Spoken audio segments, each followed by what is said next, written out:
Hii time Tasha akilea watoto wakiwa hii size. Baba alikuwa wapi? Yaani unalea mtoto kutoka hii size, mtoto hadi amekuwa anaendelea kuwa teenager. Mtoto ni teenager. Alafu ndio baba mzazi achukua watoto? Hapana bana. Hiyo si justice kwa Tash. Tash ndiye ameleza watoto kutoka watoto wakuwa wadogo. Sawa sawa.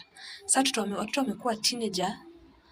Huyu mwenye alikuwa baby sasa amekuwa kijana mzuri mkubwa, ndio unataka kumnyang'anya watoto. Team Tash tuko hapa. Mimi nasimama na Tash. Najua pia Team Tash mko. Let's support Tash. Huwezi lelea mtu watoto. Sawa. Wacha kama ni matunda ya watoto akule matunda. Sawa. Hata mahari ikifika akule. Yeye ndio baba. Mahari alipwe. Akule mahari. Alipe mahari ya Dani. Sawa sawa. Atinilewa watoto kutoka kwa toddler. Sasa ni kijana ako kama grade 5 hapo hivi, alafu mkuje mumchukue. That's a no. Acha dadia akae, Tasha akae na watoto wake.